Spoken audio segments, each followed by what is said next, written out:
Liz Rodríguez y Marc Droyani. Para avanzar con esto y poder sacar lo máximo de provecho a este tema tan interesante, los invito a ver este pequeño video de entrada que hemos preparado a propósito de este tema, que además después de esta ponencia de balance tiene varias mesas paralelas con ponencias que van a ser también de interés de todos ustedes. Entonces los dejo ahora con este pequeño video y volvemos para arrancar ya con la ponencia de balance.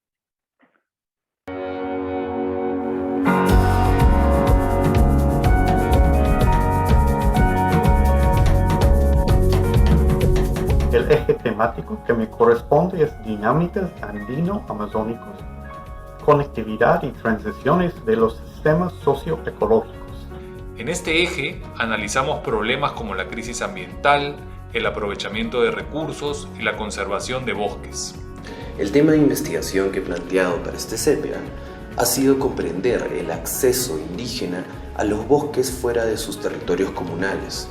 Ofrezco una mirada a las posibilidades y oportunidades en estudios científicos socioambientales que combinan el componente social y lo biofísico. La investigación se trata justamente de evaluar las dimensiones tanto social y ecológica y las interacciones que existen en base al caso de estudio de una comunidad situada en la reserva de biosfera Oxapampa, Ashaninka Yanesha, haciendo las conexiones y transiciones entre cambios globales, servicios ecosistémicos y la influencia humana.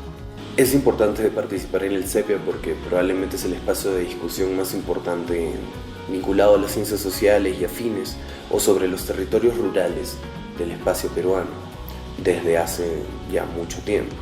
Los invitamos a participar del seminario CEPEA 19. Invitarlos a participar de este seminario junto con otros jóvenes que se van a presentar para que se pueda conocer acerca de la investigación que existe en el Perú. Del 6 al 10 de diciembre. El 6 al 10 de diciembre. Del 6 al 10 de diciembre. No falten, no se lo pueden perder. No falten. No falten.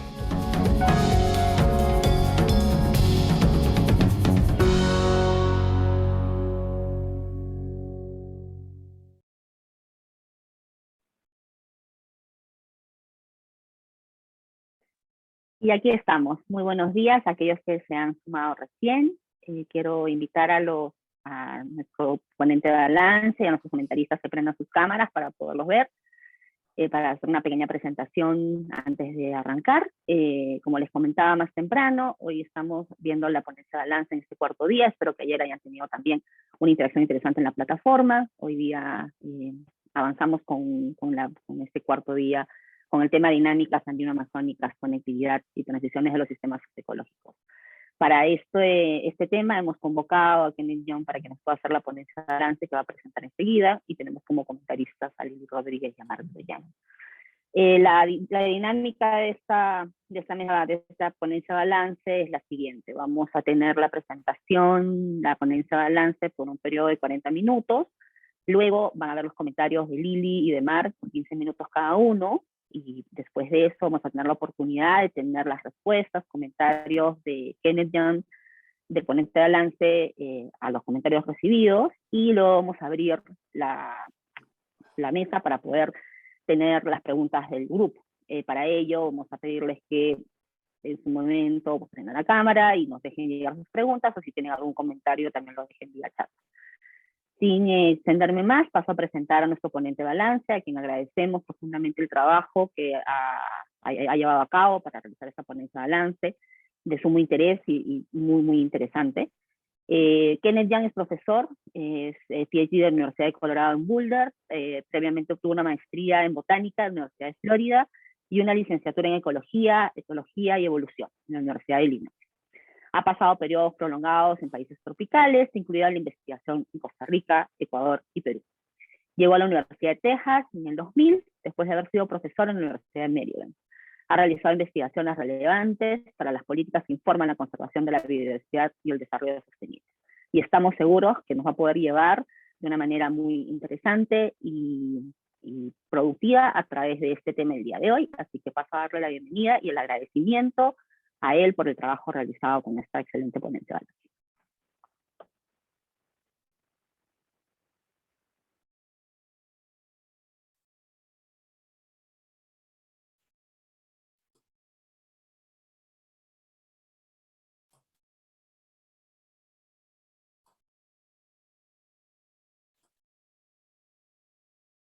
A ver, ¿estoy proyectando bien?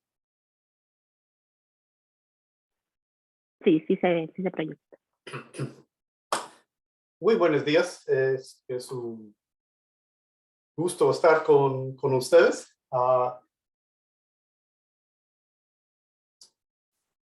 Debo empezar agradeciendo a todos de CEPIA porque la organización tras de las escenas es muy complicado y difícil llevar a cabo. Entonces es un placer participar en un evento tan importante y un agradecimiento especial también a los becarios que me han acompañado en esta parte de pensar en este eje.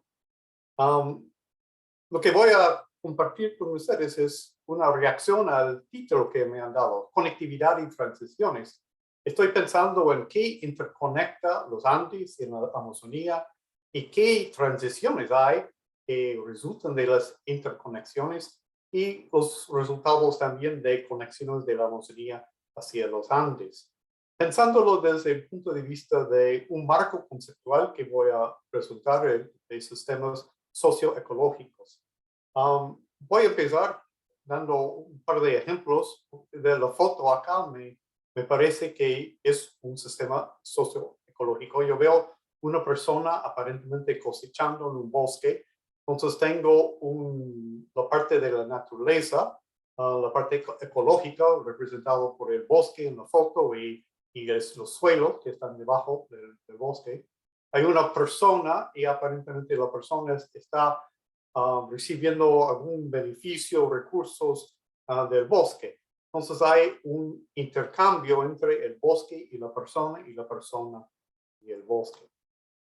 Y de eso se trata con lo de sistemas socioecológicos. Tenemos en verdecito el bosque en esta foto y tenemos en ese tono rojito el sistema social en que está involucrado la persona.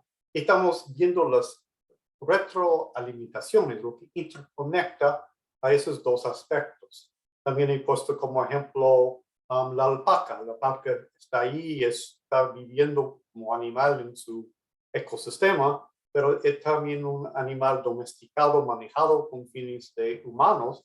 Entonces la alpaca también se puede usar pensando en el mismo estructura conceptual. Tenemos el impacto humano y tenemos los servicios ecosistémicos, lo que vincula en ese sentido. Pero igual que la alpaca y la persona en el bosque, como he empezado, no vivimos en tiempos aislados del resto del mundo. Entonces, también hay cambios globales, cambios que afecten los procesos ecológicos, como cambio climático, pero también hay cambios políticos, económicos, de otros humanos, ¿no? que conecta la persona o la alpaca con un sistema más grande que podría ser global, podría ser a nivel del país. Entonces, el marco conceptual es tratar de entender las interacciones a través de lo que está representando en este dibujo con flechas.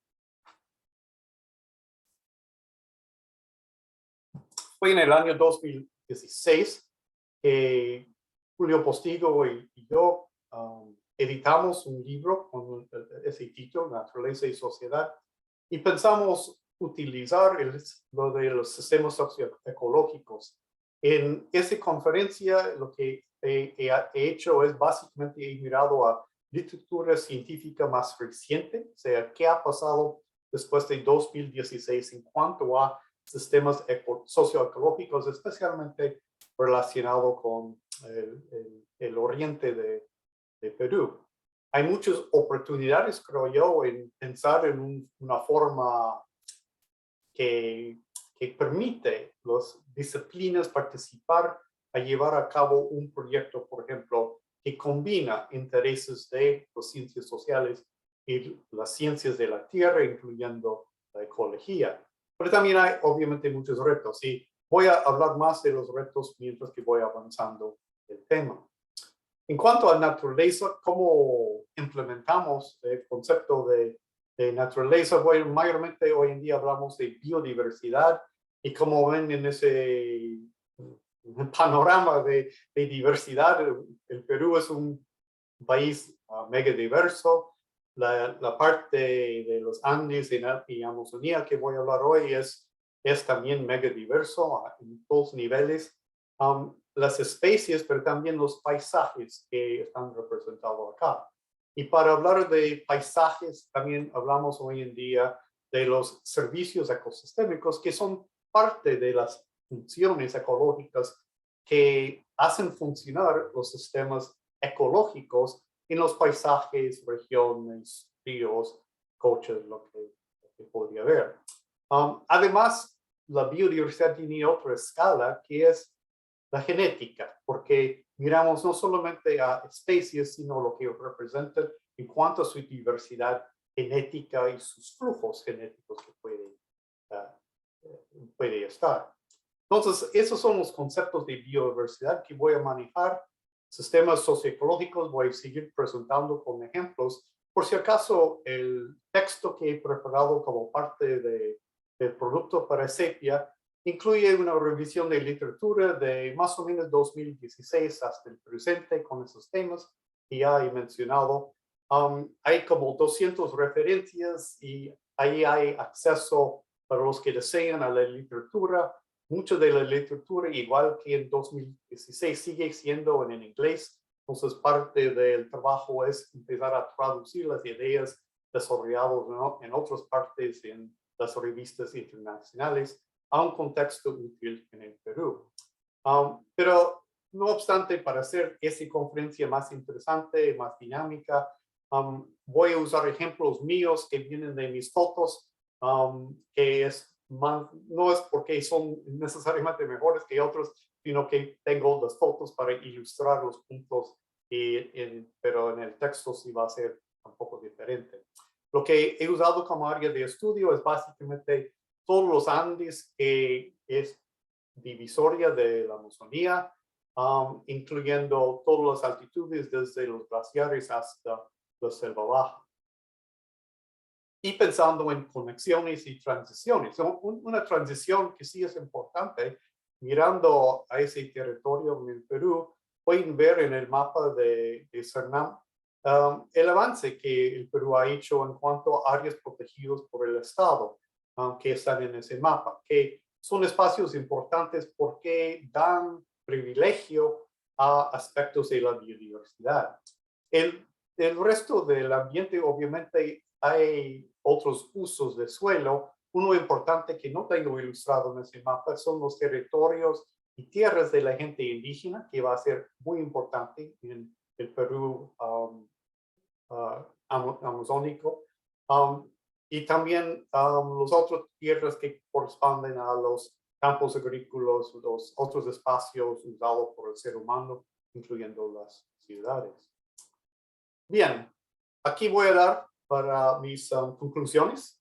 Voy a terminar recomendando más investigación y pensando en mejorar políticas que tienen que ver con carbono, con agua, bienes y valores que son importantes si uno está pensando en los servicios ecosistémicos, y lo que es realmente la base de la parte humana en el uso de la naturaleza, sus conocimientos. Entonces, regreso a eso al final del tema, después de desarrollar los ejemplos.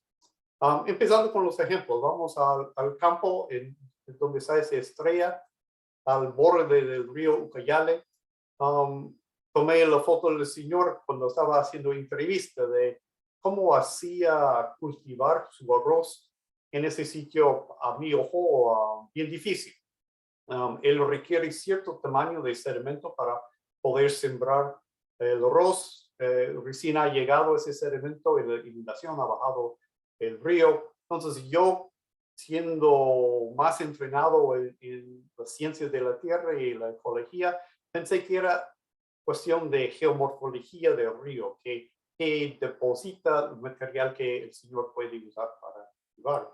Pero la parte social sería su acceso a esa tierra.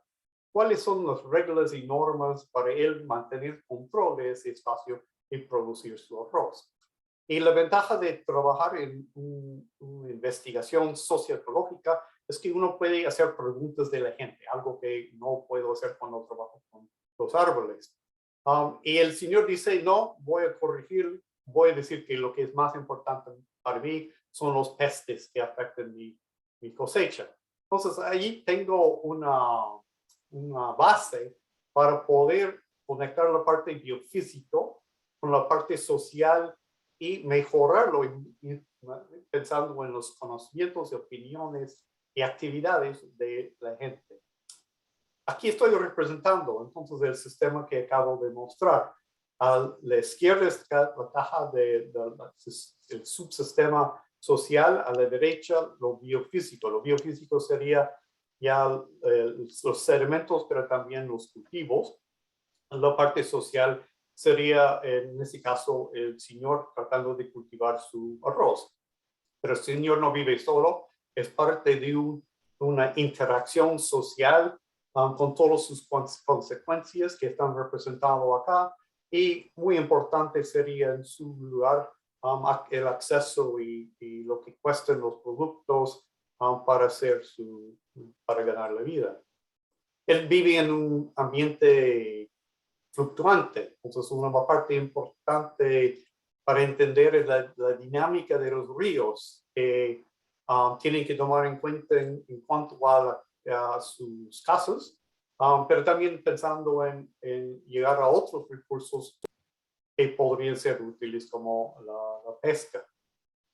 Entonces, regresando a mi dibujo, a la derecha tendría que adicionar flujos, transporte, depósito, reacciones químicas, todo lo que corresponde a la vida de las plantas y los animales que están ahí, una parte que es útil para el ser humano, que sería representado por la flecha que conecta al ser humano a través de los servicios ecosistémicos. Entonces podemos hablar de lo que ofrece la naturaleza y podemos cuantificar los flujos que están en las flechas.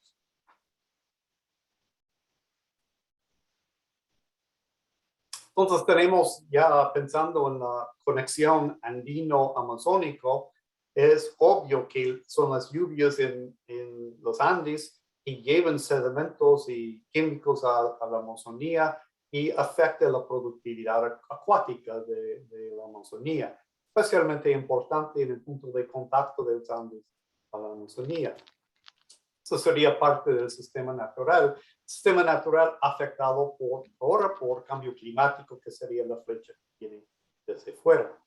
Los sistemas sociales que hay en los Andes amazónicos también corresponde a necesidades de la gente, pero resultando beneficiado por los recursos que vienen de la naturaleza, o sea, los servicios ecosistémicos, pero también llevando el costo, que hay cierta influencia y impacto humano que altera la parte biofísica, la parte ecológica.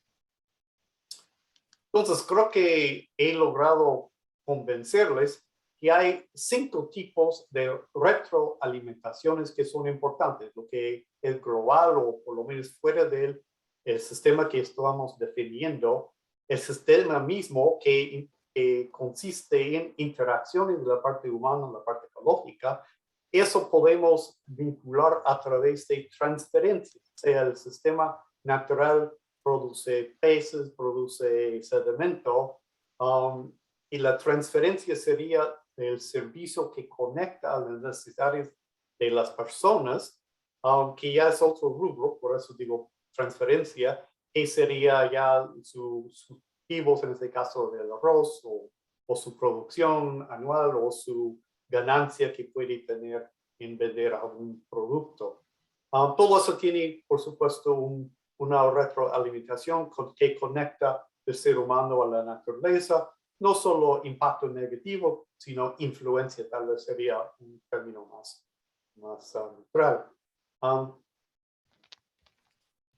También uno puede enfocar en los cambios globales y la globalización, enfocando en las flechas que están entrando al sistema, que en este caso podría ser, digamos, cambios en las lluvias en los Andes que cambian las inundaciones. Puede ser el precio de arroz en Iquitos que cambia las decisiones del señor sobre su producción. También el ser humano conecta la parte biofísica a través de perturbaciones que pueden ser, obviamente en la Amazonía estaríamos pensando en inundaciones, pulsos, pero presiones sería que la inundación cada año es un poco más alto o un poco dura, un poco más días. Eso sería una presión porque es un tipo de influencia más constante. Muchos de los cambios globales van a ser a través de presiones, o sea, cambios direccionales en los sistemas, además que los pulsos que siempre va a haber de los cambios. Y finalmente hay mucha literatura recientemente, en los últimos 20 años, hay un sinnúmero tal vez de estudios de servicios ecosistémicos. La ventaja de tenerlo acá es que vemos el contexto, la interacción de los servicios ecosistémicos y cómo funciona como vínculo. Bueno, es necesario también hacernos acordar que mucho de eso depende de la información, no solamente de la gente local, sino nuestras bases de información científica para poder tomar decisiones. La doctora Rodríguez, que ella va a hablar después de mi conferencia, hicimos un proyecto que salió publicado en el año 2000, pero representa ideas de hace más de 25 años de vacíos de información, en este caso representado por las colecciones y conocimientos científicos, en este caso que están en el Museo de Historia Natural de San Marcos. En ese entonces hicimos un mapa de sitios tan desconocidos que los científicos mismos no podrían formular opiniones sobre la biodiversidad. Muchos de esos, ya como han visto, ya están parte de los sistemas de áreas protegidos. Hemos hecho muchos logros en el Perú en proteger la biodiversidad de esta escala.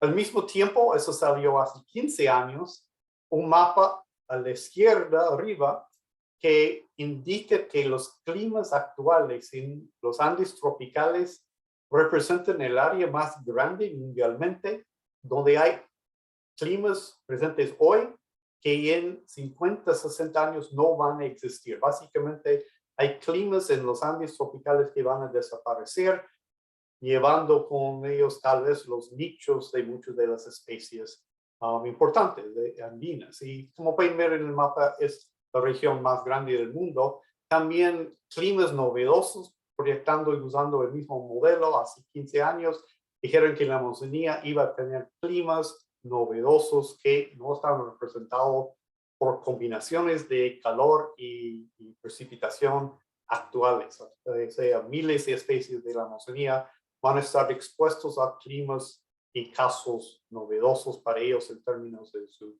evolución. Bueno, como parte de mi tarea de mirar a la literatura más reciente, eso salió en 2020 y proyecta hasta el año 2070 usando un modelo de nicho, no de cualquier animal, sino de el ser humano. Entonces han usado un concepto de nicho tomando en cuenta la demografía del ser humano ahora, pero también su economía, usando los modelos de cambio climático para el año 2070 y preguntando dónde va a ser sitios que son aptos hoy para el ser humano, cómo va a ser su caso en el año 2070. Y como pueden ver, la región segundo más grande del mundo que va a tener un nicho expresado no apto para el ser humano va a ser el norte de Sudamérica y básicamente la Amazonía. Va a entrar un estado que no es apropiado según la forma que vivimos ahora. Bueno, quiere decir que vamos a necesitar cambios en tecnología o vamos a tener que repensar esas áreas grandes en el mundo en cómo lo usamos. ¿Qué hemos avanzado en términos de la biodiversidad y cambios? Bueno, en los Andes ya hablamos frecuentemente de mover, de medir más bien el movimiento de especies, tal vez arriba si es cambio en temperatura, pero muchas especies, por ejemplo, de plantas están controladas por humedad y pueden mover a otros hábitats en los Andes, o en otros casos pueden desaparecer si no encuentran una forma de moverse, como con los cambios que podría haber. El resultado va a ser muchos complejos de especies novedosos que no existen ahora, y hay toda una problemática sobre las especies que son mutualistas. Bueno, entonces lo de biodiversidad, me aprovecho para decir que la frontera de investigación va a ser no nombrar la especie o determinar su abundancia, prácticas que siguen siendo muy esenciales, sino la parte genética. Porque una cosa es dónde está la especie, otra es cuál es el flujo genético que lo que representa. Entonces yo diría que el concepto de retroalimentaciones incluye flujos, en ese caso el flujo genético. Ya voy a hablar de la parte biofísica un poco más en detalle, pensando en carbono y agua y sus flujos y reservas que puede haber. Aquí estamos en la Amazonía, el bonzoco, y no es solamente una especie, sino representa los genes de las poblaciones de la especie. Los humedales, aquí cerca de Pacaya Samiria, que representan el carbono del legado más grande, tal vez de la Amazonía, en cuanto a carbono que está guardado en forma de substrato, de materia orgánica en los humedales. Y el bosque de la Amazonía, que es el bosque más productivo, más complicado, más diverso que hay, incluyendo la productividad primaria y la capacidad de mover el dióxido de carbono dentro de la planta. Es la fotosíntesis que conecta, pero quiero adicionar que no solamente conecta los ciclos de carbono, sino los ciclos de agua. Uno estudiando carbono podría, en teoría, empezar ya a tener modelos y conocimientos de dinámica, no solamente de carbono, sino de todos los demás ciclos, incluyendo el agua, pero también cuando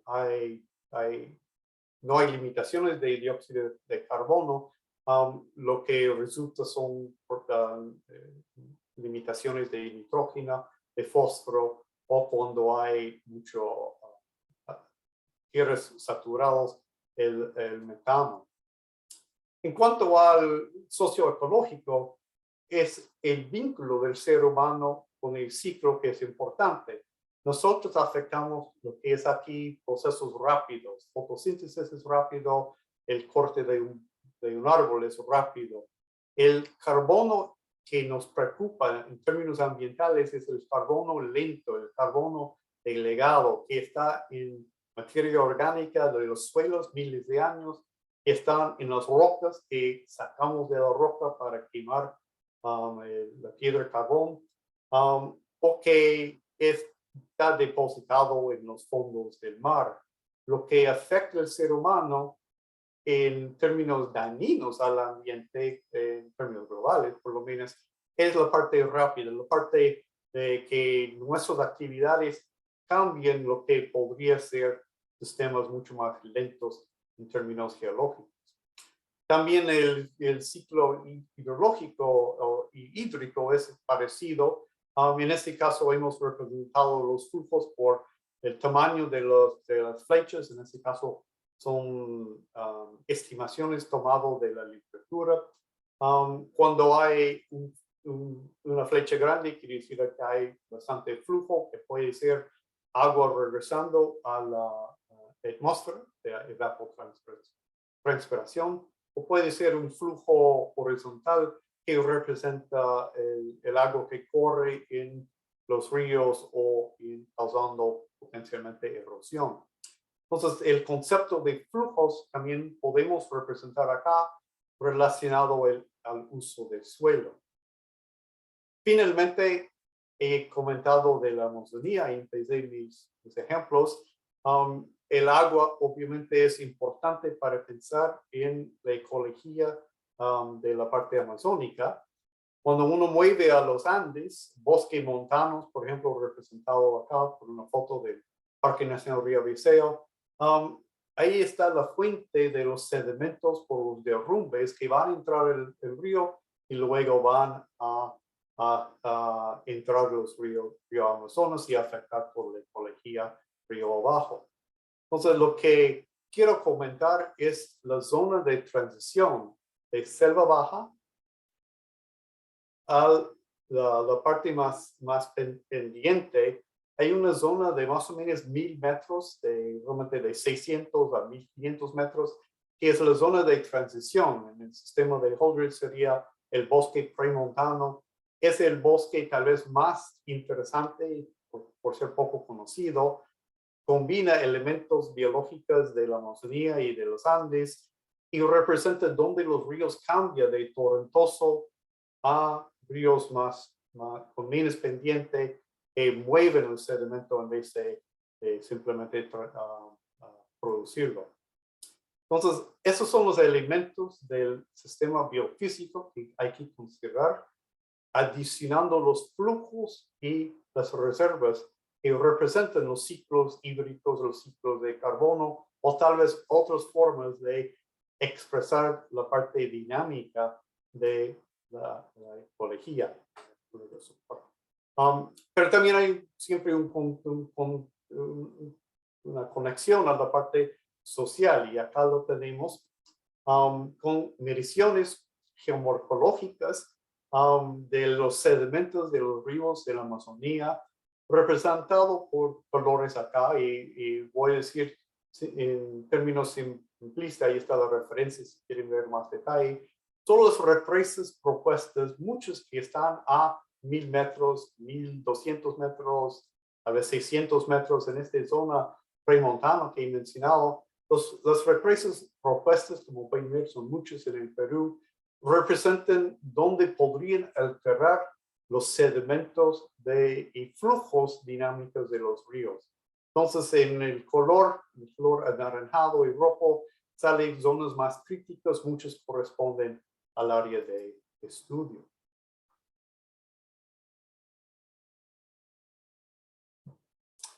Bueno, he intentado convencerles que la parte ecológica sí tiene muchas formas de evaluar su dinámica y lo que representa en cuanto a conectividad de los Andes, de la Amazonía y viceversa.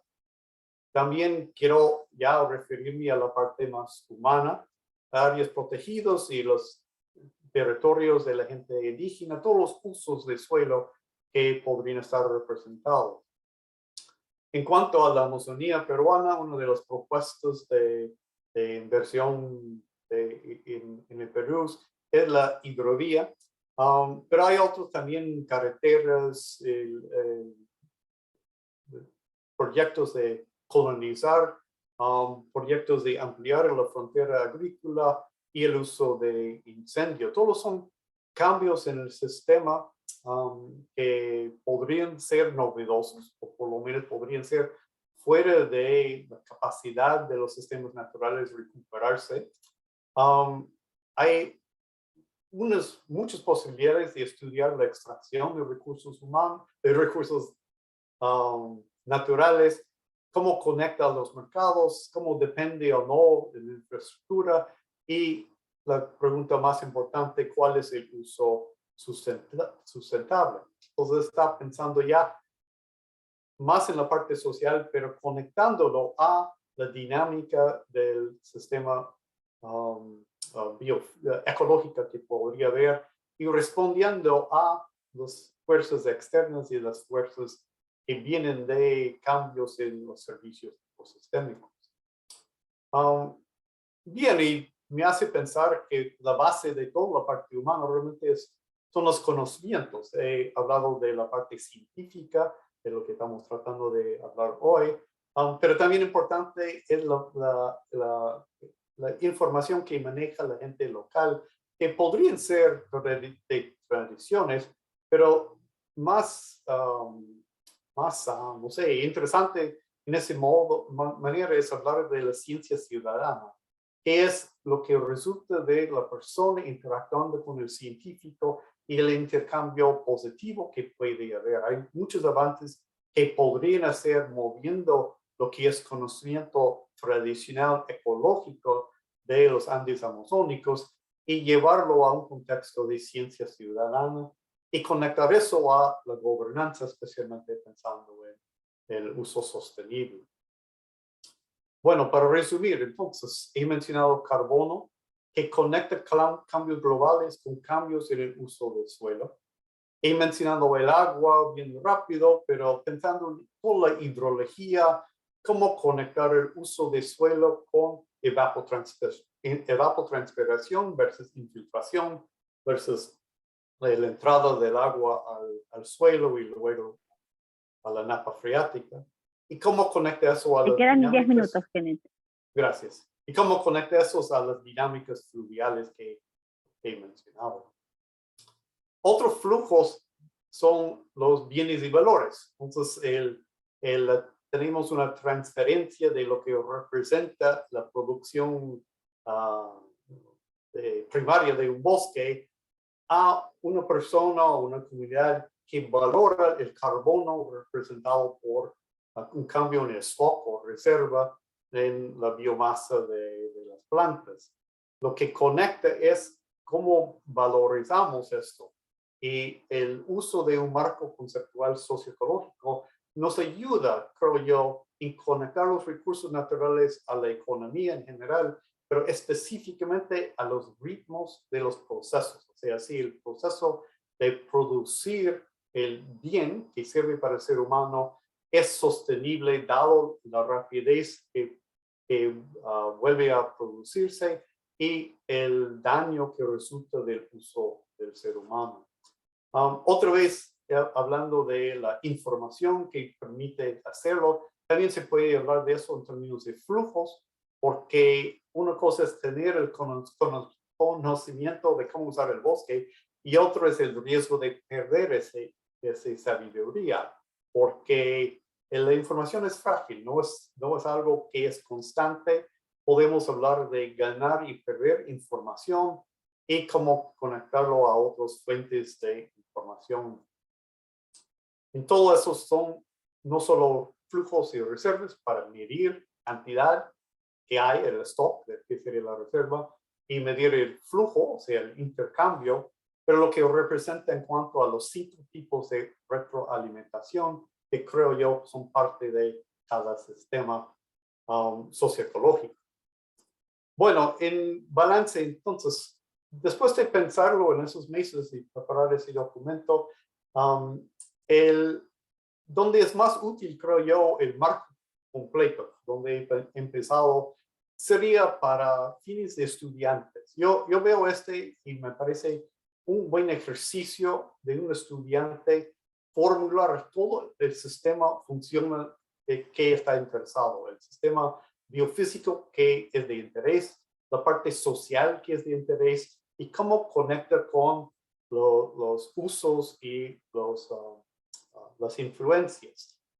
Y eso sí es importante o no, los cambios que vienen de fuera, que sea globalización económica o puede ser movimiento de gente o cambio climático.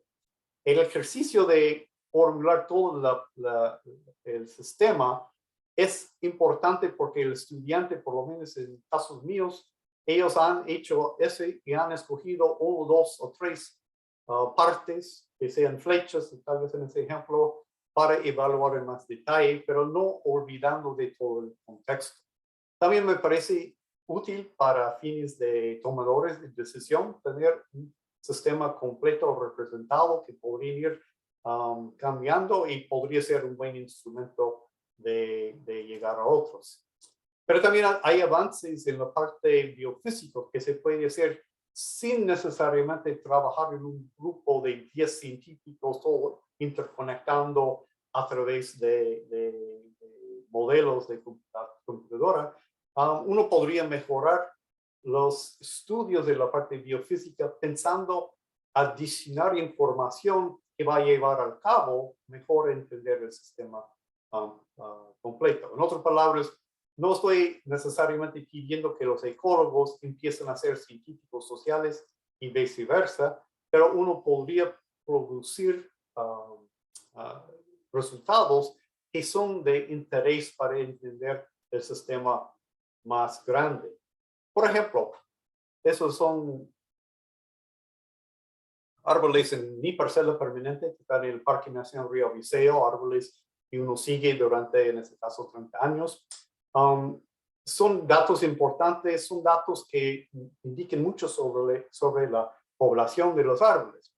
Y hay una serie de parcelas de otros científicos en el Río Viseo, en Manu, en Yanachaga Chimien, en Pacaya Samiria, que dan mucho de la información que manejamos en cuanto al ciclo de carbono. Pero lo del carbono muchas veces es indirecto, o sea, está basado en no medir directamente los flujos, los procesos, sino evaluar reservas y cambios en reservas.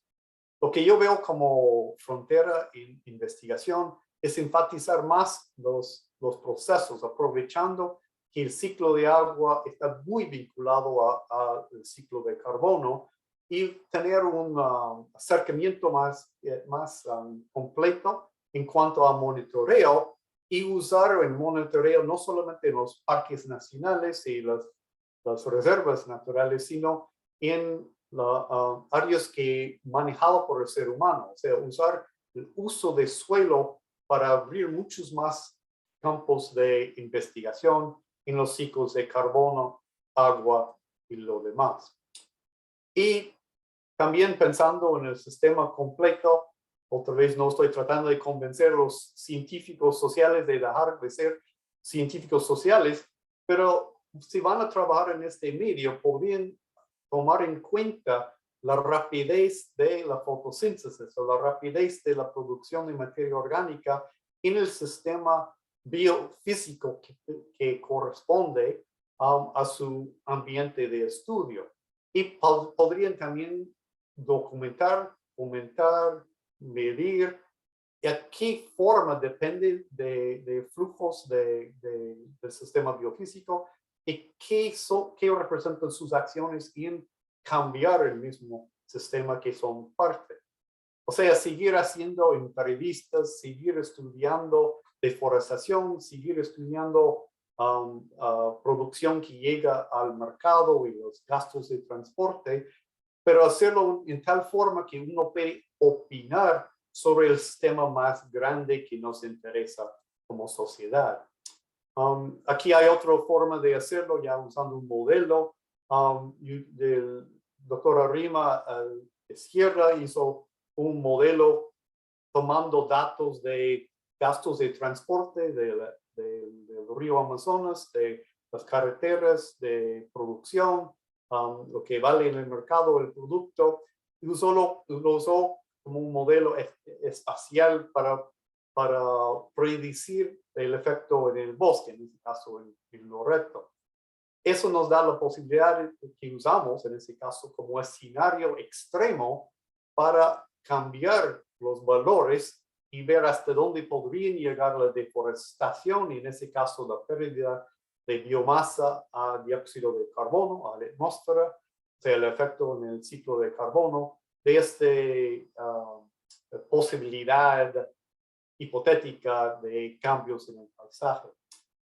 Son solamente ejemplos de cómo uno puede empezar, en este caso, de conectar un modelo econométrico con otros modelos que podrían mejor representar los flujos del ciclo de carbono, por ejemplo.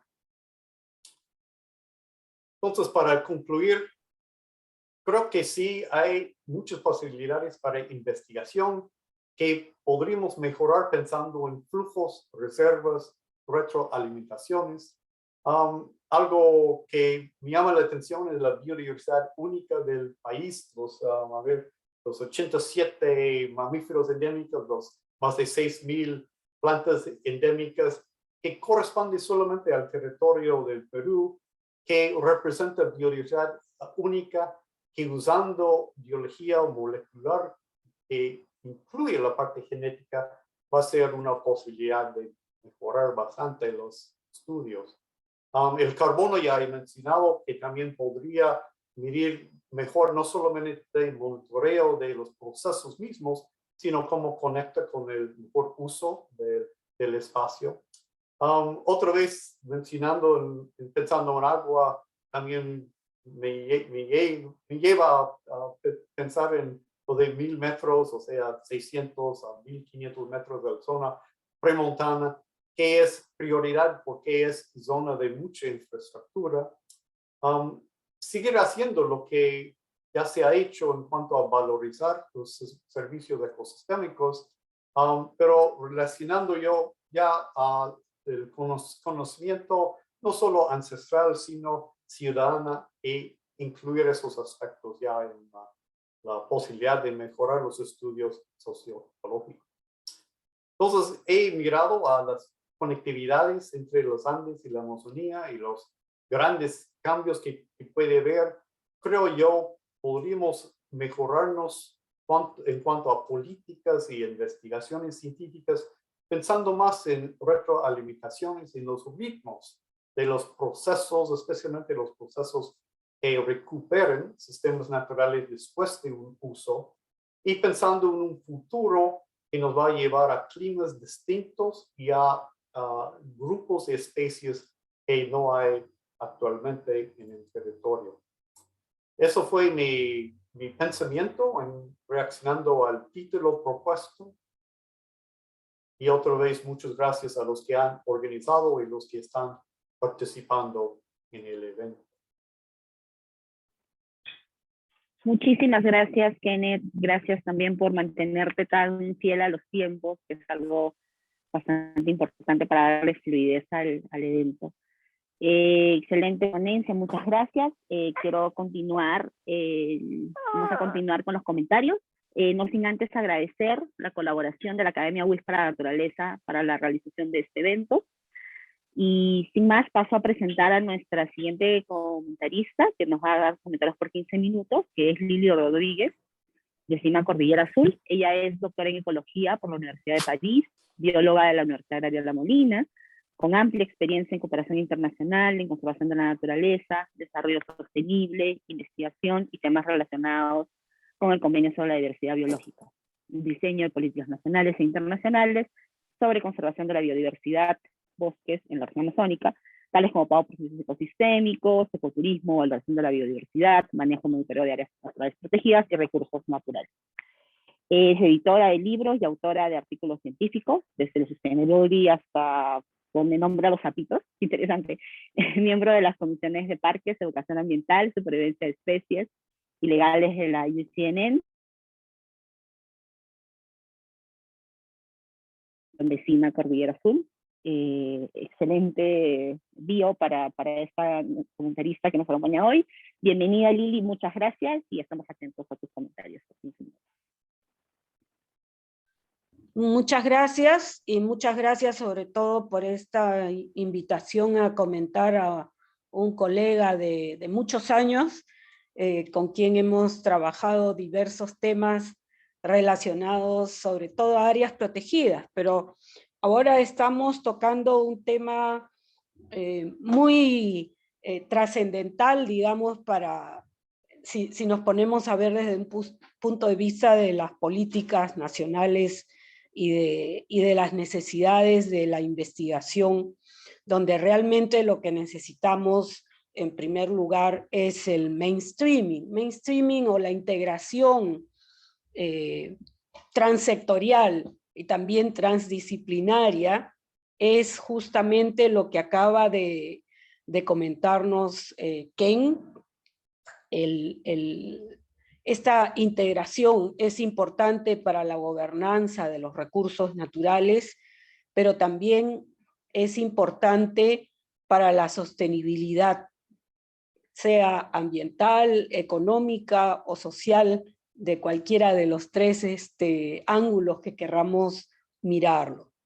Si nosotros nos ponemos a pensar en los temas que nos ha presentado Ken, tenemos el carbono y todos los aspectos de cambio climático que nos están ayudando a mirar hacia el futuro con una metodología de escenarios donde siempre tenemos que calcular cuáles son las incertidumbres. Este enfoque es un enfoque sumamente útil y también ha sido ensayado y propuesto para temas de biodiversidad en el marco del convenio sobre la diversidad biológica. Se viene impulsando desde el año 2010. Sin embargo, en el Perú tenemos muy poco, y yo creo que no hemos visto mucho sobre escenarios en tema de biodiversidad en el Perú. Así que este sería una parte súper importante de nuestra agenda de investigación relacionada a los sistemas socioecológicos, porque nos permiten visibilizar un poco cuáles son estos puntos cambiantes y dinámicos donde influye justamente la parte económica, la parte social y los aspectos globales que nos estaba mencionando también Ken.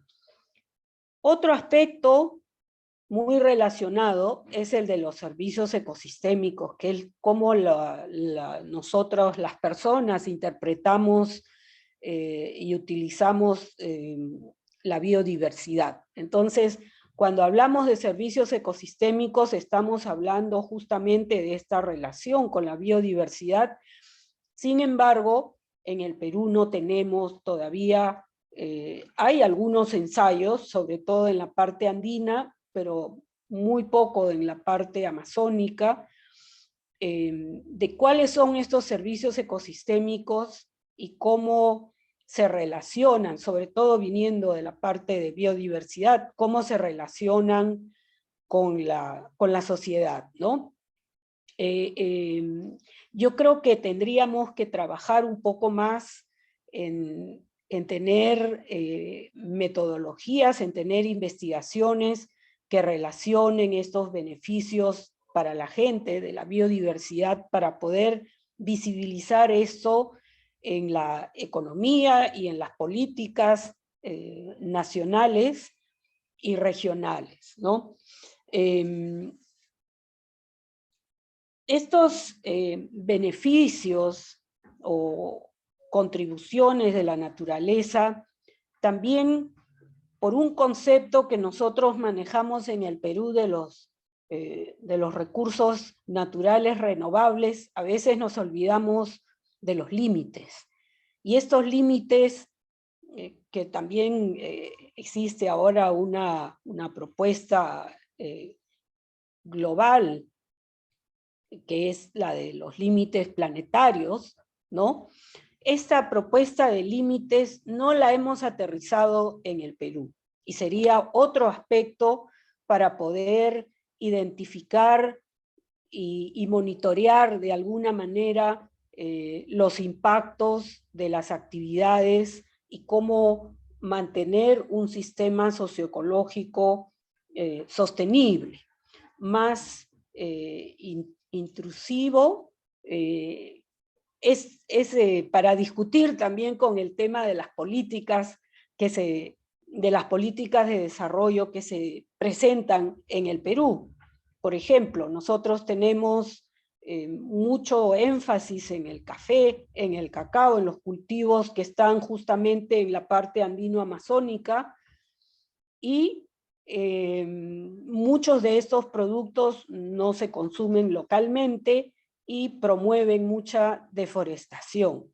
Entonces, tendríamos que tener pero es una política de Estado, las exportaciones, ¿no? Entonces, tenemos que tener un poco más de conciencia. Acá en el trabajo que ha preparado Ken se habla mucho de la parte de carreteras, por ejemplo, como nos ha presentado también, ¿no? Donde hay todo un impacto que a veces no se visibiliza y no se discute ahí. Por eso yo felicito a CEPIA por hacer esta conversación que nos trae tanto el mundo más biológico, académico, con el mundo más de las ciencias sociales. Otro tema, entonces, altamente importante y relacionado a los 4 ángulos que nos ha mencionado Ken, es el tema de la resiliencia, ¿no? Es bien importante, y yo no había visto este mapa de la proyección de los cambios en la población humana, o las condiciones para población humana, porque los humanos somos demasiado resilientes, ¿no? Y tenemos muchos mecanismos para manejar de alguna manera estos impactos que ya sean permanentes o impactos así, o cambios bruscos, ¿no? Como el COVID, por ejemplo, ¿no? Entonces, sí es importante que podamos trabajar estos temas de resiliencia y empatarlos con la resiliencia de los bosques, por ejemplo, o de las diferentes especies que se utilizan. Y ahí existe un filón que sí se está desarrollando, aunque no quizás a la velocidad que necesitamos con respecto a la diversidad genética que tenemos de las especies domesticadas en el Perú y que a la vez constituyen una forma de mejorar la resiliencia, por lo menos en términos alimenticios. Entonces, son diferentes aspectos que podemos nosotros incluir de manera sistemática, generando una agenda para el futuro. Por último, yo quería mencionar el tema de gobernanza, que quizás se ha mencionado poco, pero que es clave para la gestión de este sistema socioecológico, donde tenemos diferentes intereses y diferentes poblaciones. Generalmente, cuando hablamos, por ejemplo, de las políticas nacionales y de la implementación, si bien es responsabilidad del Estado y es a las autoridades quienes deben promover estas políticas no necesariamente incluyen estos aspectos de sostenibilidad, de resiliencia, y no incluyen los intereses de la gente más local, llámense pueblos indígenas, llámense migrantes. Nosotros en CIMA trabajamos, por ejemplo, en la zona de amortiguamiento de Cordillera Azul, del Parque Nacional Cordillera Azul, que es bastante extensa, y en esta zona se han hecho algunos estudios de población migrante. Este es un caso que no es solamente en Cordillera Azul, ¿no? Todos sabemos que hay una enorme cantidad de población y hay un flujo de población desde la sierra hacia la selva o a la selva alta que merita un poco más de atención en cómo funcionan y cómo se van estabilizando estos sistemas socioecológicos, ¿no? Han habido estudios, por ejemplo, sobre la parte de uso de los recursos naturales por diferentes poblaciones, pero ya estos estudios se hicieron en el año 2003, 2004, y después de tanto tiempo, y ahí se notaba que en esos estudios había una diferencia en poblaciones que habían llegado entre los últimos 15 años y la población que había llegado recién. Entonces, ahora que ya estamos en el 2021, 2022, sería súper interesante comparar cómo ha evolucionado este cambio o estos sistemas y cómo ha avanzado o no, por ejemplo, la deforestación y el uso de los recursos del bosque. Eso solamente para darles un ejemplo de algún tema que podríamos estar trabajando en sinergia para alimentar estos estudios que nos grafican los usos de los recursos y cómo podemos hacer uso sostenible. Yo creo que muy pocos estudios han trabajado la parte de sostenibilidad y este es un aspecto que considero muy importante. Por último, el tema de conocimientos, derechos y mercados me parece que merita también bastante atención y yo estaría muy dispuesta y abierta a cualquier propuesta de investigaciones que podamos hacer en estos temas. Muchísimas gracias y cualquier comentario estoy a sus órdenes. Muchísimas gracias, Lili, por los comentarios, también por ceñirte el tiempo. Ahora vamos a dar pase a los comentarios de Marc Duroyani. Vamos a contarles, bueno, Marc Duroyani es ingeniero agrónomo, ingeniero forestal y profesor emérito de la Universidad Nacional Agraria La Molina, con doctorado en ciencias de la Facultad de Ciencias Agronómicas de Greenbus en Bélgica. Su mayor actividad profesional ha sido dedicada a la Amazonía y a los bosques tropicales en general. Fue vicerrector de la Universidad San Martín de Porres, director general forestal de fauna silvestre, presidente fundador de Pronaturaleza, vicepresidente de la Unión Internacional para la Conservación de la Naturaleza, vicepresidente de la Comisión Mundial de Áreas Naturales Protegidas y primer jefe de la División de Medio Ambiente del Banco Interamericano de Desarrollo. Es autor de 21 libros sobre desarrollo amazónico, áreas protegidas, manejo de fauna y entomología forestal. Sin más, le doy pase a que nos pueda dejar sus comentarios por 15 minutos y muchísimas gracias. Gracias por la invitación. Es siempre importante hablar de estos temas y agradezco mucho a Kenneth Young. Ha hecho una revisión sumamente útil, muy ajustada al momento y que va ciertamente a incentivar más investigación.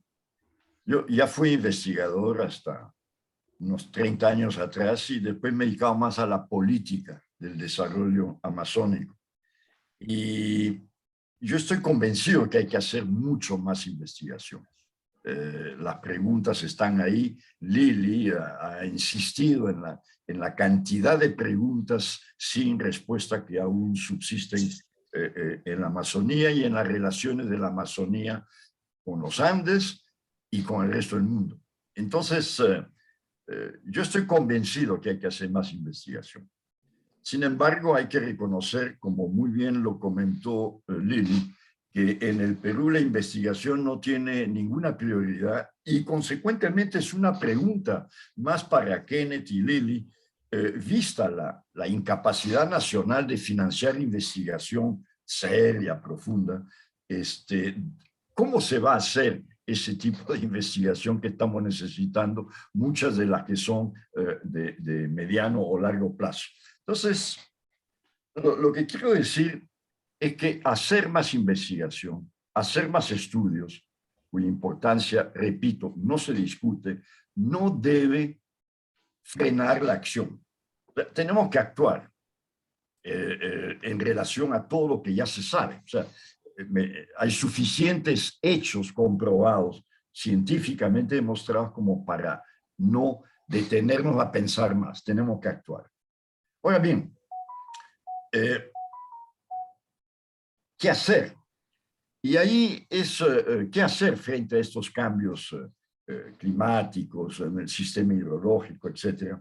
Pues lo que me impresiona es que más escucho que hay que hacer, hay que estudiar la mitigación, la remediación, o por último, si esas dos cosas fallan, hacer adaptación. Pero cuando uno mira de qué se trata, en realidad es seguir haciendo lo que siempre debió hacerse. y que no se hizo. Entonces, no hay mucha novedad en qué hacer para, repito, adaptarnos, mitigar o remediar es imposible, pero sí podemos mitigar por lo menos los problemas. Entonces, es más de lo que siempre debió hacerse. Y ahí venimos al problema de siempre. O sea, todos los problemas mencionados en la Amazonía, ya en el aspecto práctico, en el terreno, se reducen a dos: la deforestación y la degradación. Y en la degradación tenemos dos tipos de degradación diferentes. Una es la degradación del bosque y la otra es la degradación del ecosistema en general, la degradación de las tierras y que puede separarse. Bien, la degradación del paisaje. Entonces, la deforestación y la degradación en la Amazonía peruana, pero también es el caso en la brasileña, es producida por migrantes. De ahí la importancia de lo que Kenneth explicaba, la relación del sistema social con los sistemas naturales. Y en esos términos, prácticamente toda la deforestación y toda la degradación, sea del tipo que sea, es producida en un 70% por migrantes que vienen de la sierra, que bajan de los Andes. Entonces, muchos de los problemas de la Amazonía se pueden resolver atacando los problemas fuera de ella, en gran parte en la sierra, generando mejores condiciones de vida, más oportunidades, que las hay. Definitivamente, la sierra no es un lugar que necesita expeler población, es un lugar en el que si se hacen las inversiones y se hace el trabajo que debe hacerse, pues se puede fijar gran parte de la población, o se puede hacer en la costa. Y muchos de los problemas se originan, como todo el problema de la minería ilegal, son de origen mundial. O sea, si en Glasgow, en lugar de hablar muchas de las cosas que se hablan, todas importantes, pero se hubiera pensado qué hacer para frenar el comercio ilegal de oro a nivel mundial, pues se hubiera hecho un favor mucho mayor a la Amazonía que con todo lo que se habló. Y no se tocó. Entonces, ahí vienen las relaciones mundial, regional, nacional, regional andino-amazónica y también, claro, temas dentro de la propia Amazonía. Entonces, yo insisto mucho siempre que hay que contemplar lo que se puede hacer en costa y sierra para fijar población, evitar migración, que alimenta la minería ilegal, que alimenta todas las formas de deforestación que conocemos. En el Brasil también, dicho sea de paso, ya no son únicamente ni principalmente los grandes ganaderos, los pecuaristas que deforestan la Amazonía, sino que cada vez más, como ha sido siempre en el Perú, se trata de pequeños migrantes, agricultores sin tierra que buscan sobrevivir. Entonces, ese problema se puede resolver en los Andes. Recuerden que en los Andes tenemos más de 1 millón de hectáreas que han sido terraceadas, los famosos andenes nuestros, que hoy día están prácticamente en su totalidad abandonados. Si uno mira lo que ocurre en China hay andenes muy parecidos que son trabajados. Los chinos han inventado hasta maquinarias ad hoc para poder cultivar en los andenes. Entonces, hay un potencial enorme. En la costa peruana se puede ganar mucho más terreno al desierto y a un costo menor, un costo ambiental, social, menor que hacerlo en la Amazonía. Y eso es otra opción que, si bien ocurre un poco en la costa, no ocurre lamentablemente en los Andes. Bien. Ahora, volviendo ya a la Amazonía propiamente, creo que es muy importante para responder a los cambios climáticos, cambios en general que se vienen, la idea de los corredores ecológicos. crear corredores va a ser la única forma, además no es nada nuevo, todo el mundo lo ha dicho, pero no se cumple suficiente crear los corredores entre los Altos Andes y la selva baja que deberían haber. Existen áreas naturales protegidas, pero hay que dar mucho más atención a cubrir los espacios vacíos. Y para eso hay dos opciones que en el Perú se han explotado muy poco. Una, claro, son las áreas de conservación regional. Y sobre eso quería mencionar, por ejemplo, el caso del ACR de Cornipata, que liga la Puna o Jalca directamente con los Altos Andes, la ceja de selva y la selva alta, y llegar hasta la selva baja. Esos corredores, lamentablemente, nunca se van a poder completar únicamente con áreas de conservación regional o áreas de conservación privada, que son igualmente fundamentales, sino que creo que hay que impulsar también la creación de áreas de conservación municipal, que la ley de áreas protegidas del Perú lo permite, pero que han sido descuidadas o invalidadas a través del CERNAMP. Esto es algo que debería promoverse en el futuro para tratar de cubrir los vacíos en las vías de migración de plantas y animales bajo impacto de cambio climático. Pero no basta con eso. Entonces, deberíamos desarrollar todo un sistema de conservación de ecosistemas agropecuarios que no lleguen a un nivel de degradación demasiado. O sea, mantener en el paisaje agropecuario el máximo número de especies que podamos y tratar de mantener así los vínculos entre las áreas protegidas. Y para eso habría que innovar muchas cosas. Por ejemplo, en el Perú no se conserva la vegetación ribereña. En el Brasil, donde la deforestación es masiva, pero en estados como São Paulo o Minas Gerais, existe la conservación muy seria de los costados de los ríos, ¿no? De la vegetación ribereña, lo que crea de hecho corredores para la fauna y para la flora y permiten mantener mejor el sistema hidrológico. La legislación peruana no enfatiza este aspecto. Ese es un tema que debe desarrollarse. La responsabilidad de proteger eso no debe ser únicamente ni principalmente el Estado, debe ser esencialmente de los dueños de esas fajas que linderan los ríos de costa, sierra y selva. Eso es válido para todo el Perú. Y ahí viene el tema de la agroforestería. Kenneth lo mencionó. Claro, la agroforestería, si es entendida como a partir de un área degradada, poner más árboles en relación con la vegetación que se cultiva, maravilloso. Pero como se dice demasiado poco, porque hay tanta alabanza de nuestro café y cacao, orgánico o no, es que realmente son estímulos claros a la deforestación. O sea, se deforesta el 80 o 90% de la vegetación natural para poner cacao o café debajo y decir, ah, eso es agroforestería y hay que aplaudir. Lamentablemente no es así tan simple. Entonces, esos son ejemplos de las cosas que hay que contemplar. Bien, para evitar la deforestación es un tema muy amplio, no voy a entrar en eso, pero sí mencionar simplemente que requiere, en primer lugar, dar asistencia técnica y financiera a los agricultores actuales, sean campesinos, sean indígenas, todos ellos necesitan asistencia técnica de calidad que les permita producir más sin deforestar más.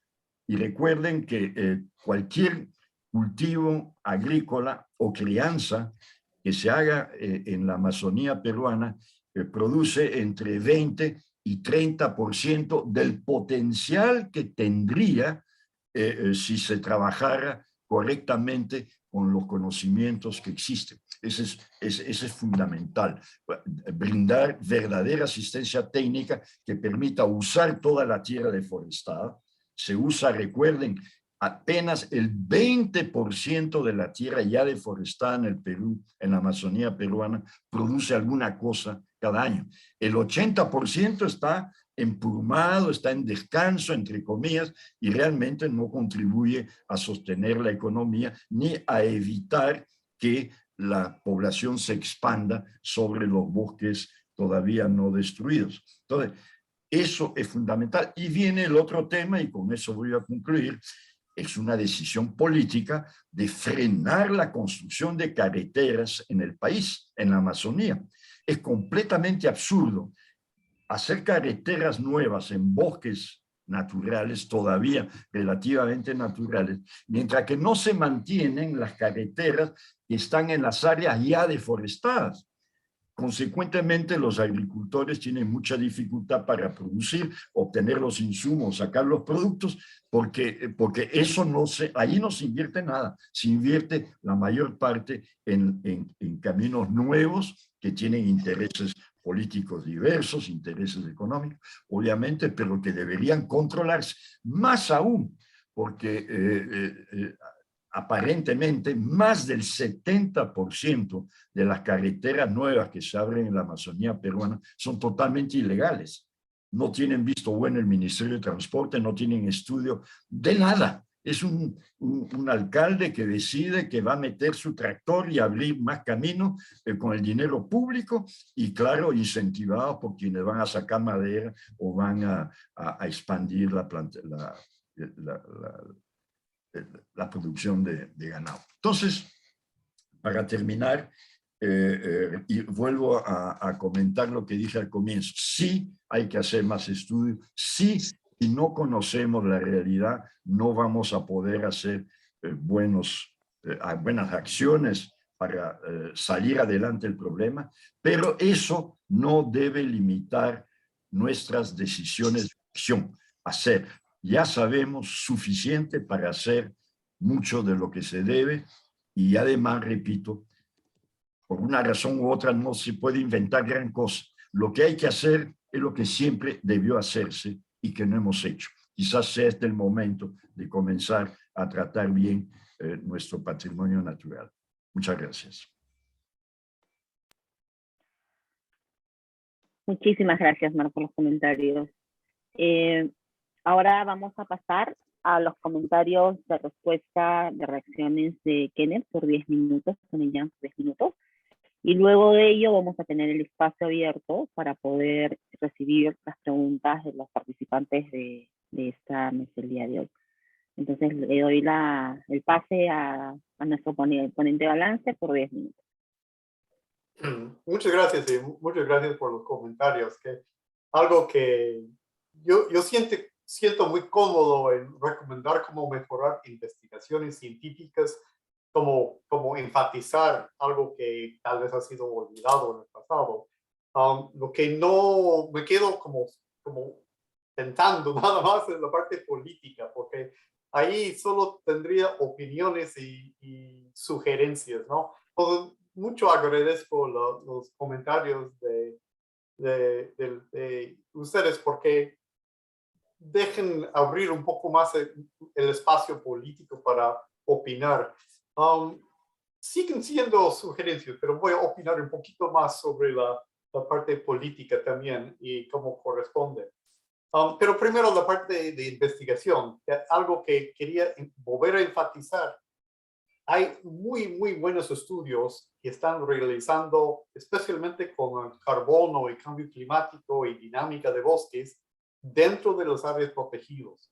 Donde yo veo una brecha que está tal vez expandiendo es usar metodología de punto en las partes que están fuera de los áreas protegidos, donde tal vez no llama tanto la atención el mundo científico internacional para trabajar, pero que hay muchas posibilidades para estudiantes peruanos de trabajar en los sistemas de cacao, los sistemas de café, por ejemplo, que podrían estar cerca, que están muy pocos estudiados desde el punto de vista socioecológico.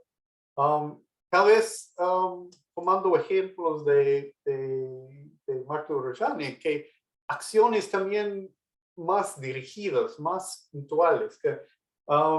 Me gustó lo de que que es 10% causando muchos de los problemas. Entonces, sí hay una forma de priorizar, de ubicar, de dirigir, no solamente decir toda la Amazonía debe decir tal cosa, sino donde hay problemas que debemos intervenir, tal vez en cuanto a la política, pero seguramente en cuanto a mejorar la investigación.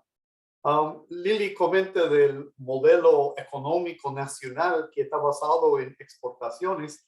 Ahí también solo tengo opiniones, no opinión experta sobre eso, pero sí me parece la base de muchos problemas. Si están usando el mercado internacional para tomar decisiones sobre el uso sostenible de sus bosques, va a haber una brecha también que separa lo que es factible hacer y rentable y lo que se debe hacer. Entonces voy a mandarme a comentar también que parte del problema es hablar de uso sostenible cuando son acciones prohibidas por ley. Entonces, si estamos hablando de deforestación, que es algo necesario para la persona que está preparando su chacra, muy bien, ¿no? Es una realidad humana, ¿no? Pero es diferente que deforestación, especialmente si está dirigido por gobernantes locales, regionales, y está asociado con infraestructura que no ha sido bien planificado. Eso ya, si no es ilegal, por lo menos no es recomendable. Y todo lo que es minería ilegal, lo que es caza de vida silvestre ilegal, todos esos aspectos sí no son sostenibles. No podemos ubicarlo en un sistema socioecológico sostenible si las bases legales no se cumplen.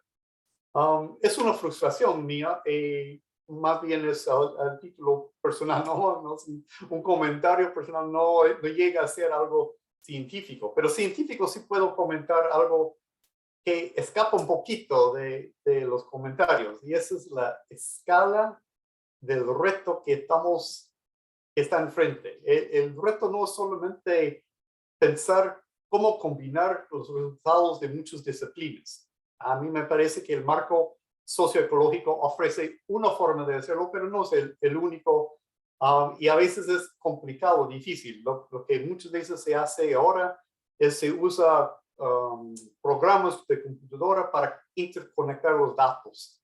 Están hablando ahora de formar una ciberinfraestructura, de poder conectar modelos, familias de modelos de carbono, de agua, de nitrógeno, etcétera, que podemos ya usarlo como un herramienta geoespacial. Eso tal vez es el futuro, pero se puede, mientras tanto, ubicar los sitios, no solamente de que hay acciones dañinas del ser humano, sino sitios claves. Yo he mencionado 1000 metros para provocar un poco la discusión. En el caso de la selva alta de Perú, puedo comentar otros. Hay por lo menos 3.500 especies de plantas vasculares en los páramos del norte de Perú hasta Venezuela. Probablemente la mitad no van a poder existir en 50, 100 años porque el clima donde están ahora no va a existir. En el caso peruano hay 1.000 hasta 2.000 plantas vasculares en las partes más altas de los Andes que en 50 o 100 años no van a tener dónde existir. Estamos enfrente de un reto de traer 2.000 especies de plantas a los viveros y mantenerlos en forma artificial en 100 años, o vamos a dejar desaparecer esas especies. Es peor aún en la Amazonía. Hay 15.000 especies de árboles en la Amazonía. Muchos de esos están en la parte peruana también, no todos. Pero estamos hablando de tal vez 5.000 especies de plantas, de árboles, de plantas leñosas en la Amazonía peruana que no van a tener dónde irse en 100 años, porque el clima mismo de la Amazonía va a ser diferente que el clima actual. Así dicen los modelos. ¿Qué vamos a hacer? ¿Rescatar 5.000 especies de árboles? ¿Guardar sus semillas? ¿Ponerlo en viveros? Sí debemos hacerlo. Y digo que sí, debemos intentar todo. Pero en la escala de rescate no estamos hablando de cambiar nuestras prioridades, no solamente económicos, sino el enfoque de conservación, si ya entramos en conservación de rescate. Restauración ecológica, debemos seguir haciendo, pero no siempre lo hacemos bien y lo hacemos muy después. No es parte integral de los planes de desarrollo. Lo de corredores, sí, también, que tenemos que preparar los corredores para el futuro. Muy interesante la idea de la zona ribereña que podría hacerse. Pero esos corredores tienen que funcionar no solamente en el contexto actual, sino en un contexto diferente en el futuro.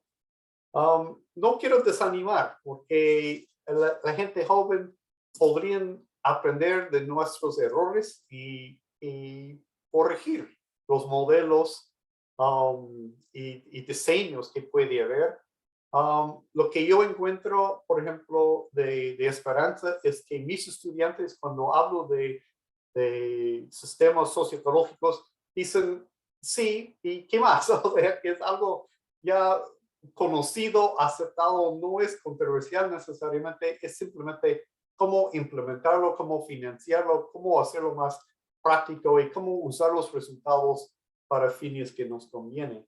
Entonces, sí, yo creo que hay elementos positivos. Sigo pensando que la acción dirigida podría darnos muchos ensayos, maneras de probar qué funciona y qué no funciona, y mientras que podemos desanimar los actores de acciones que no van a resultar en un uso sostenible, mejor sería. Bueno, esa es un poco mi reacción. Muchas gracias por lo que han tomado la molestia de leer mi borrador, y sigo tratando de pensar en cómo mejorar los vínculos que hay entre no solamente elementos de la sociedad, sino los mismos científicos, ponernos de acuerdo en cómo trabajar en esfuerzos coordinados y llega a algo mejor. Muchas gracias. Muchísimas gracias por la respuesta. Ya hemos cerrado este bloque con la ponencia, los respectivos comentarios y la respuesta de nuestro ponente de balance. No quiero avanzar sin antes reiterar nuestro agradecimiento a la Academia Wistra de Naturaleza por su apoyo para este evento. Y a continuación vamos a recibir los comentarios de los participantes. Para ello necesitamos que, así como Manuel acaba de levantar la mano, levanten la mano usando en la parte inferior tienen la sección donde salen las reacciones, y pueden levantar la mano ahí para poder hacer sus respectivas preguntas. Tenemos desde hace un ratito ya una pregunta que nos llegó vía chat de Carla, que nos dice qué elementos clave debemos considerar al estudiar sistemas socioecológicos en zonas de transición Andes-Amazonía y ejemplos de estudios a considerar. Cómo sopesar los trade-offs entre el riesgo de sobresimplificación y de la valoración ecosistémica y evidenciar la complejidad de la naturaleza para una adecuada toma de decisiones de política. Dejo esta pregunta por aquí. Vamos a recibir preguntas del público. Esto también entra a consideración por los próximos 15, 20 minutos para poder dejar un tiempo de unos 10 minutos hacia el final para recibir las respuestas de nuestro ponente de balance. Entonces, Manuel, veo tu mano levantada. Por favor, cuéntanos cuál es tu pregunta.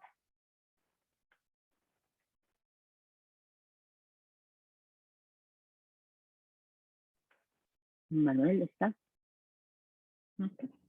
Está a su mano, pero no lo vemos. Sí, ahora sí creo, ¿no? ¿Qué tal? ¿Cómo están? Buenos días. ¿Me escuchan? Sí, te escuchamos. Sigue, por favor. Ok. Bien, buenos días. Muchas gracias, Ken, Mark, Lili. Un gusto escucharlos y que puedan compartir con todos nosotros este diálogo y debate. Solo tengo un planteamiento para Ken. Me gustaría saber si es que estás familiarizado o has podido leer, discutir alguna vez con los colegas de la economía ecológica y el planteamiento que ellos tienen sobre la categoría que ellos plantean sobre el metabolismo social, ¿no? En el sentido de que ante una realidad compleja, multidimensional, ¿no? Y muy en paralelo al concepto de sistemas socioecológicos, ubican el sistema social y económico como parte de un sistema biofísico planetario. Entonces, primera curiosidad es si es que conoces algo de ellos, si los has escuchado, si los has leído, si has discutido con ellos. Y segundo, que personalmente siempre me genera un poco de ruido cuando se llega a la discusión de la multidimensionalidad, por lo que significa al final del juego la necesidad de colocar pesos, ¿no? Colocar algunas ponderaciones a las diferentes dimensiones que uno utiliza, ¿no?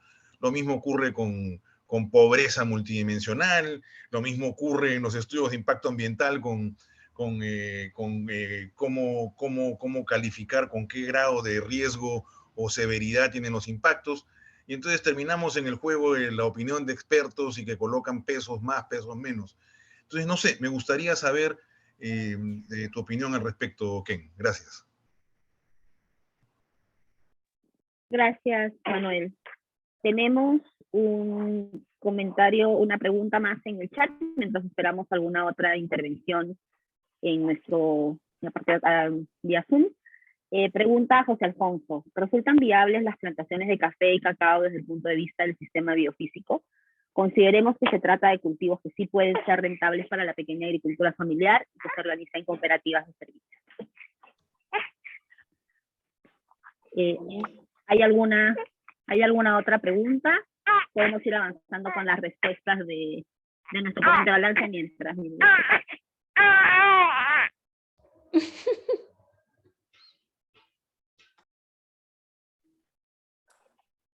A ver, sí, yo creo, que... Pero Kenneth, a ver, unos comentarios, por favor. Ya, bueno, sí, creo que he chapado la primera pregunta, me pasó un poquito distorsionado el audio. Creo que lo que yo proponía para implementar es algo que se llama manejo adaptativo, o sea, uno planifica el manejo de cacao o de un bosque que van a manejar en forma sostenible o, a ver, un ejemplo andino, un sitio de pastoreo. Y después de 2 o 3 años, vuelven a evaluar si está bien, vuelven a correr los modelos tal vez de cambio climático para predecir mejor lo que va a pasar en el futuro, vuelven a repensar si dobló el precio de la fibra de alpaca mientras tanto o cambió los incentivos que hay para cacao, vuelve a pensarlo y vuelve a cambiar en una forma adecuada. Ese tipo de manejo que siempre va cambiándose, que no simplemente pongo el plan y ya se va la gente a hacerlo, requiere monitoreo. Entonces, sí me parece necesario, me parece que va muy bien con el punto de vista socioecológico, porque el monitoreo va a incluir los aspectos sociales y los aspectos ambientales, necesariamente. Entonces, eso es lo que ofrezco. Tal vez no va a satisfacer porque es un poco humilde, sencillo, ¿no? Porque es algo que incluso una comunidad podría hacer. Y tal vez necesita pocos subsidios, necesita más que todo una opinión experta cada par de años para ver cómo va. Y de frente voy a comentar más sobre café y cacao. La última pregunta, sí. No soy experto en el tema. Lo que yo he visto es más parecido a lo que comenta Marco Rojani, que hay mucha posibilidad para manejarlos en forma ecológicamente sostenibles, pero no siempre se hace en un sitio. Y si todo el paisaje cambia, entonces el daño ecológico es grande por la escala, no necesariamente porque cada chakra está manejado mal. Entonces yo creo que la respuesta es un poco más complicado, es tomar un punto de vista de paisaje, y si estamos hablando de elementos de 10% del paisaje y está con múltiples estratos de otras especies, muy bien, pero si estamos hablando de 95% convertido, no importa que no se usa fertilizante en cada sitio, el daño va a llegar a ser mayor. Entonces hay que pensar en escalas. Metabolismo social tal vez no puedo opinar, pero lo de múltiples factores tal vez sí. Primero un comentario que dónde va la ciencia asociado con sistema socioecológico. Aquí por lo menos va en dirección ciberinformática. O sea, la idea es llegar a usar inteligencia artificial para tomar datos de carbono, nitrógeno, agua, combinarlo no en un solo modelo, sino unas familias de modelos, cruzar los resultados y llegar a hacer los escenarios. Yo creo que ahí vamos, que va a ser casi automático tomar los resultados de proyecciones de cambio climático, no solo para cambiar temperatura y precipitación, lo que se hace ahora, sino modelos que combinan todo lo demás de tecnología del futuro, que podemos tener escenarios muchos más probables, que contienen toda la información posible. Entonces, yo creo que sí hay posibilidades. Al mismo tiempo siento no viejo, porque mi reacción es que prefiero ir a un bosque, medir mi árbol y hablar con una persona que vive cerca para su opinión. O sea, mi forma de trabajar sería mucho más sencillo, más directo, incluyendo conversaciones, reuniones con las comunidades, etcétera, y combinar múltiples dimensiones, pero a través de una lente más parecida a lo que llamé aquí la ciencia ciudadana, que más cerca a la gente. Los dos son factibles. Y yo creo que el reto grande de todos los acercamientos que hablamos de muchas disciplinas es si escogemos una sola forma de hacerlo, escogemos varios, o si damos, no sé, espacio libre para ver cuál es el resultado más útil para planificación. Gracias. Muchas gracias por la respuesta. Quisiera saber si hay alguien más que tenga alguna pregunta. Todavía tenemos 15 minutitos para seguir discutiendo sobre este tema. Tenemos la mano levantada de Juan Luis. Por favor, Juan Luis, déjanos tu pregunta. Y si hay alguien más, por favor, levanten la mano usando el botón de reacción en la parte inferior. Gracias, Mireia. Buenos días al panel. Excelente la presentación y los comentarios. Felicitaciones. Yo soy Juan Luis Damert, soy del Consejo Directivo de CEPIA. La pregunta que tengo es cómo se relaciona esta discusión con la discusión alrededor de las tierras en la Amazonía, ¿no? Me parece que hay una situación de una fuerte presión por la tierra, yo diría una carrera por la tierra, que definitivamente tiene que ver con lo que mencionó Mark de la presión de los migrantes. También hay fuertes comportamientos especulativos, está toda la idea del desarrollo de infraestructura asociada con dinámicas económicas, las economías ilegales y las demandas también de los pueblos indígenas para titulación de tierras. Entonces la pregunta que yo tengo, que en realidad es dirigida a todo el panel, es sobre cómo se complementan estas ideas que están discutiendo con una propuesta de cómo debería ser el sistema de gobernanza de tierras, ¿no? Y se han mencionado algunas fórmulas, pero quisiera saber cómo se lo imaginan de forma más integral. El rol de las áreas protegidas es un camino, titular tierras indígenas puede ser otro, y también darle mayores reglas pues, a los predios privados de que conserven una parte sin deforestar. También es una manera, y estas no son excluyentes entre ellas, pero sí me gustaría saber si es que tienen algún comentario ya pensando también en la dimensión de política pública de estos problemas, de cómo se debe organizar el sistema de gobernanza de tierras. Gracias. Gracias, Juan Luis, por la pregunta. ¿Habría alguien más que quisiera hacer una pregunta para poder como combinarlas y tener ya los comentarios finales de nuestro ponente de balance, o si hubiera también comentarios de nuestros comentaristas. ¿Hay alguien más que quisiera preguntar o alguien más que quiera dejar algún comentario por chat? No, tomo su silencio como indicación de proceder, entonces le doy la palabra a Kenneth Young, nuestro panelista balance, a menos de que hubiera antes de ello algún comentario de Lili o de Marc para poder completar y llevar a cabo el cierre de esta ponencia de balance. Sí, me gustaría comentar algo así. Claro, Marc, bienvenido, muchas gracias. Sí, yo quería enfatizar algo que dijo Kenneth y que yo no lo tenía anotado y se me pasó decirlo, que la investigación tiene que hacerse mucho más también fuera de las áreas protegidas.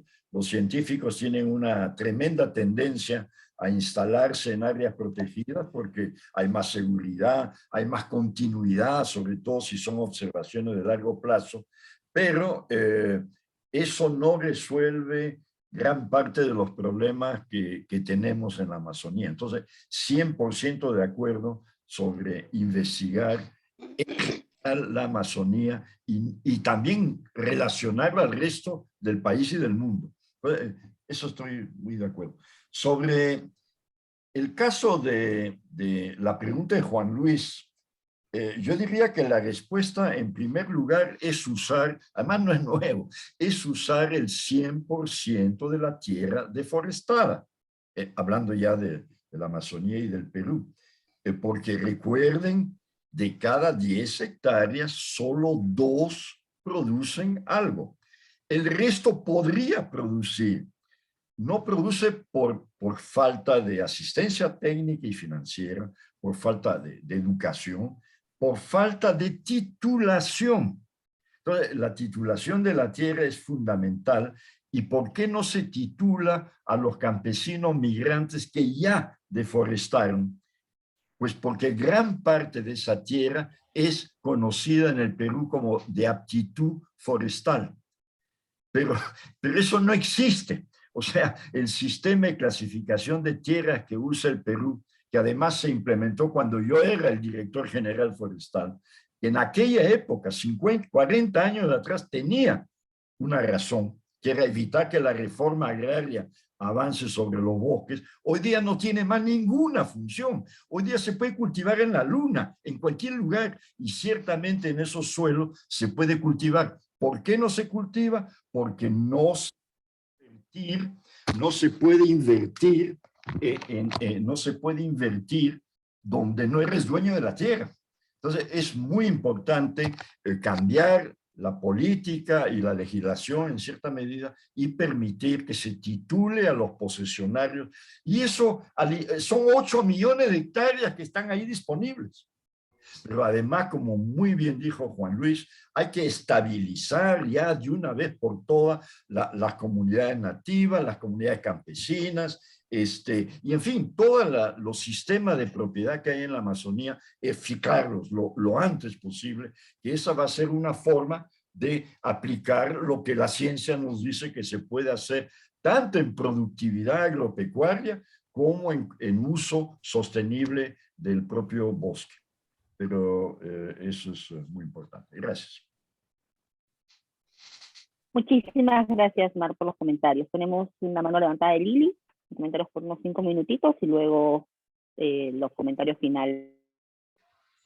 Sí, muchas gracias y muy de acuerdo con lo que ha mencionado Marc con respecto a la necesidad de hacer un cambio, digamos, en lo que es la forma de distribución de tierras en el Perú.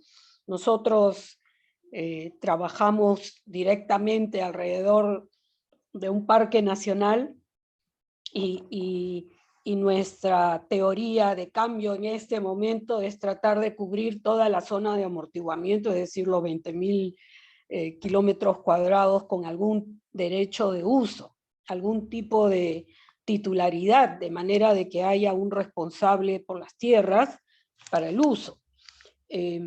No es garantía, pero digamos que debería de ser un primer paso para soluciones de largo plazo. El otro tema que quería mencionar respecto a la pregunta de Juan Luis es que yo recién estaba trabajando un documento con ICRAF y revisando, hemos visto que existe en el Perú la legislación para conservar las fajas marginales, para conservar un 30% de las áreas tituladas en selva, todavía con bosque, fuera de la zona que sea llamada de áreas de protección o de uso o de tierras de uso forestal. Entonces, existe la legislación, lo que pasa es que nadie la implementa y nadie la respeta. Uno, porque no la conocemos, para empezar. Yo trabajo cuánto tiempo en esto y recién me entero, ¿no? Entonces, hay un tema de información y el otro después de cómo implementamos esta legislación, lo cual en el Perú no se hace, y cuando uno habla con los sectores encargados de reforzar o incluso con los jueces, los fiscales, etcétera, minimizan el tema, ¿no? Entonces, es un tema de concientización también por el cual tendríamos que pasar para entender la importancia de lo que es la base ecológica para los sistemas económicos y sobre todo cuando miramos en largo plazo. Eso quería mencionar. Gracias. Muchas gracias, Lili. Ya pues, habiendo recibido los comentarios, paso a darle la palabra a Kenneth Young, nuestro panelista de balance, para que nos pueda dar respuesta, comentarios a los, no solamente a los últimos comentarios que tuvimos, sino también a las preguntas que nos dejaron vía chat y poder con ello dar cierre a esta ponencia, y doy la pase a... Bueno, gracias. Y gracias por la oportunidad de tener un grupo de personas interesados en el tema y llegar a conclusiones, creo que compartidos en los últimos minutos. Entonces, estoy de acuerdo con los que han comentado. Incluso, como saben un poco más que yo sobre la realidad de las leyes y las posibilidades, bienvenido las formas interesantes que existen. Algo que sí puse para comentar fue basado en mis experiencias en el Ucayali y específicamente con gente con Doce, cuando entré con la ahora doctora Mariana Montoya para hacer su investigación de los usos de pesca y de madera con los Condoshe.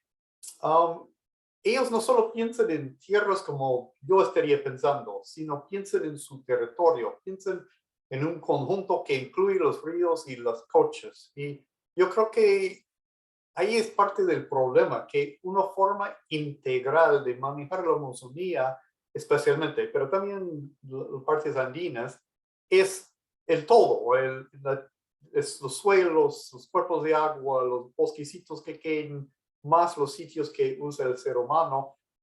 Todo eso tienen que estar manejando y pensando. En el caso de la Amazonía, manejan las cochas, manejan las inundaciones, manejan no solo un pedazo de tierra que uno puede medir, regular, tener su título. Entonces yo creo que parte del problema, y tal vez Lili tiene la razón, que ya existe la forma de hacerlo, simplemente no lo hacemos, pero lo que ofrece socioecológico como marco no es solamente para animar a investigaciones más complicadas, sino para capturar ese sentido holística de la naturaleza, incorporarlo en la forma de manejar. Entonces, yo estoy totalmente de acuerdo, solo que pienso que el reto también es siempre un poquito más grande, ir más allá que la superficie de la Tierra, ir más allá que lo que sabemos, lo que ha funcionado en los últimos años, porque los retos futuros son aún más grandes para poder adaptar a condiciones novedosas que nos vienen. Bueno, con eso voy a terminar. Muchas gracias otra vez para los que han participado y los que han hecho comentarios. Muchas gracias, muy agradecido para la oportunidad. Gracias a ti, Kenneth, por la excelente ponencia. Gracias a todos ustedes, los comentaristas también, a todos los participantes. Los invitamos a continuar el día de hoy con muchas más, con las mesas paralelas que continúan y que arrancan ahora a partir de las, déjenme ver la hora exacta, 10:45, ¿no? Bueno, sin más, paso a despedirme, agradecerles y reiterar mi agradecimiento a todos ustedes por su participación y sigamos debatiendo y ahondando en estos temas tan interesantes el día de hoy, que es parte de la tradición que tenemos en CEPIA. Muchísimas gracias. Gracias. Y gracias, Manuel, por el comentario. Sí, gracias a todos y por la paciencia también.